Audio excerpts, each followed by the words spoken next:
Hello, everyone. I'm standing here in front of the courthouse to introduce a candidate for the people. Right now, we have a crisis in Washington. We have too many politicians currently bickering instead of passing legislation. Now it's my pleasure to introduce the candidate that's actually going to pass legislation instead of bicker, Taylor Dowell.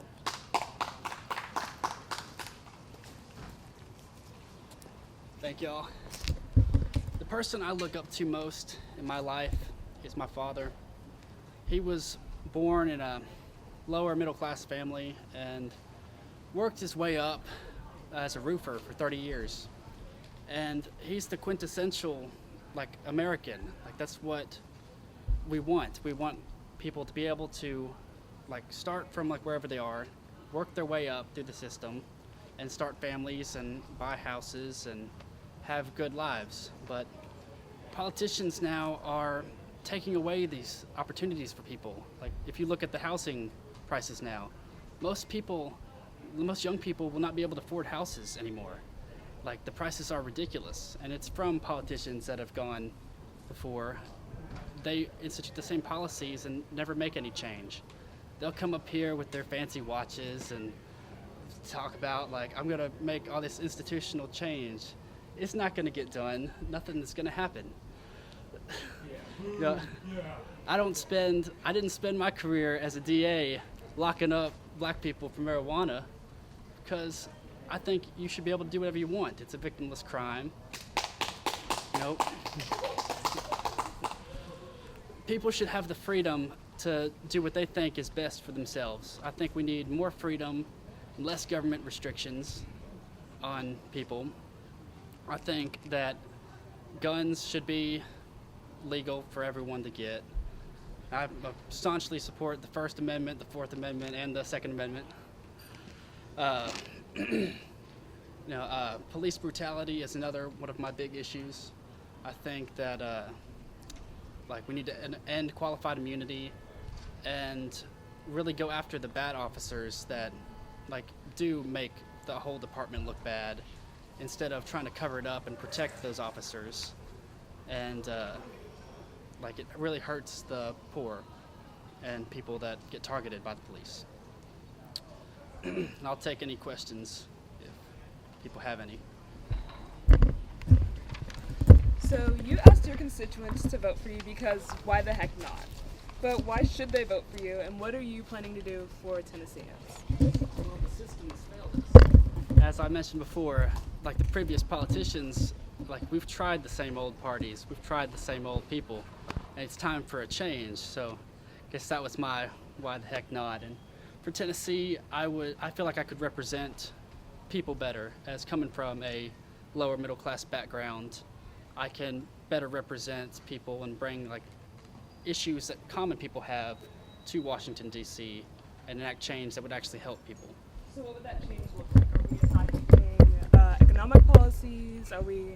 Was there a focus in what we were looking to do under you? Economic policies would be such as ending the Federal Reserve, or something printing money, causing inflation, making prices higher, giving bailouts to large corporations that are in bed with the government.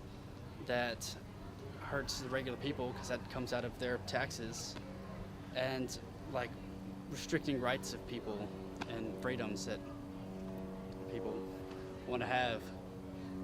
Did you have something that you were focusing on as a candidate? Something that you were running on? Marijuana or weed, something like that. Gun rights, people want to take it away. All these, everything. You look at all the bills and laws we have. I mean, there are what is the average person commits 3 felonies a day? That's crazy. There's way too many laws in the books. I mean, we need to start getting rid of some of this stuff. Yeah. You said that you're a supporter of the Second Amendment, right? But as we know, there's been an increase in school shootings over the past 20 years.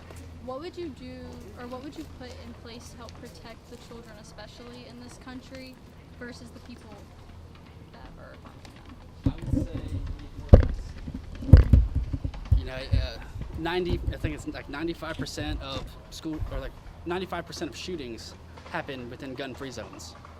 You know, if you have more guns in those areas, people won't go to shoot because they wouldn't be able to. They would get killed themselves. Tennessee recently passed that new law allowing teachers to carry firearms if they get training. I think that's a step in the right direction.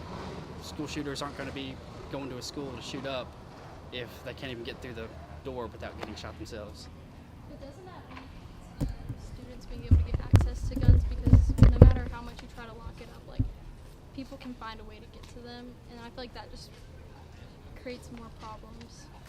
That goes back to gun safety training and stuff like that. You know, if a student's dumb enough to crawl through a teacher's desk and like pick up their firearm, you know, I mean, first of all, the teacher should have like access to it only. There shouldn't be a way for the kids to get to it. And if the kid actually is trying to get a gun like that, well, he has a problem. You know, back in the 80s, there was no school shootings. Like, that wasn't a thing. This is recent.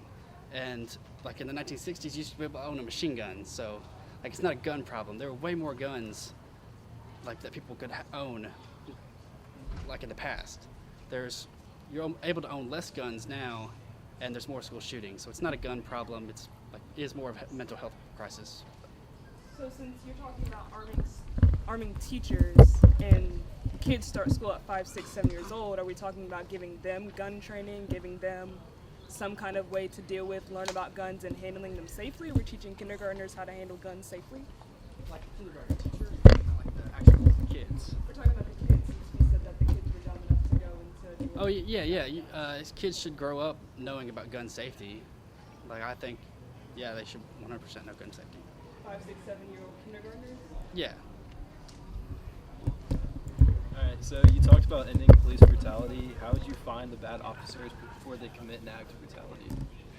Body camera footage is a great thing for like catching bad officers, but because before they've committed the act, they do psych evaluations of police officers, and they often disregard it even when officers are shown to have like bad qualities, such as like overtly aggressive or things like this. They need to work on de-escalating situations instead of escalating it and causing problems, and I think that would be a huge step into improving that.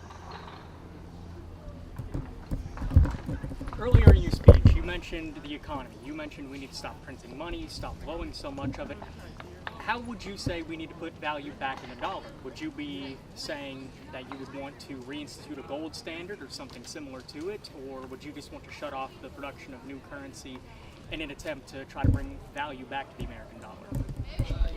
In a perfect world, yes, I would reinstate the gold standard. It's not really possible, I don't think. Now, like maybe a silver standard or something like that could be. But yeah, I think the biggest thing is stop spending. You know, we have this hurricane going on that's wreaking havoc on local people, and we just approved another $7 billion to Israel, and we've already given like $200 billion to Ukraine. Stuff like this is insane. The Maui fire that happened in Hawaii, you know, those people got $750 total, even though their houses were destroyed, their lives were destroyed, and we're paying for the retirement pensions of Ukrainian bureaucrats. You know, like, we need to spend this money at home and help our people, and that would relieve suffering here. And I guess back to the money issue, like, yeah, stop printing stuff and stop blowing it on stupid stuff overseas and spend it at home.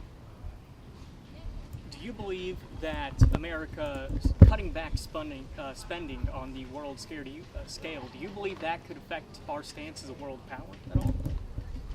I mean, honestly, it would probably increase our standing in the world power, because, I mean, if you look at China, they're not sending their armies and taking over people and like invading countries. They're using economics and giving loans to country and making them dependent on them economically instead of by brute force. And it seems to be working better for them than our strategy of putting our army on your place. Given your libertarian standing, I'm curious to see how you feel about Project 2025, given the fact that it's been talking about dismantling large institutions and the fact that it uses libertarian rhetoric. I kind of I've heard of it and stuff, but yeah, I guess that specific part of it I would support.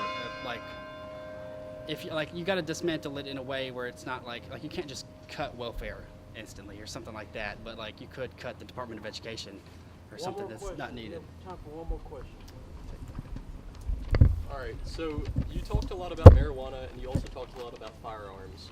Under Section 102 of the Controlled Substances Act that Tennessee has, it says that you cannot possess a firearm if you are under the influence of a controlled substance, such as marijuana or alcohol. It even expands to other drugs as well, but you didn't really talk about those.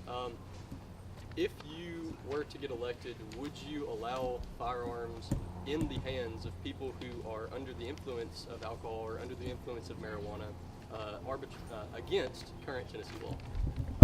When you look at that law, it is broad enough where like if someone like possesses marijuana and a gun, stuff like that is like extra charges and they can go to jail for longer. Like that is a problem. Like if someone is actually like high in the moment and like waving their gun around or something like that can be a crime of like improper use of a firearm or something. But yeah, you should be able to smoke pot and have a gun. Like there's no problem with that. Thank y'all.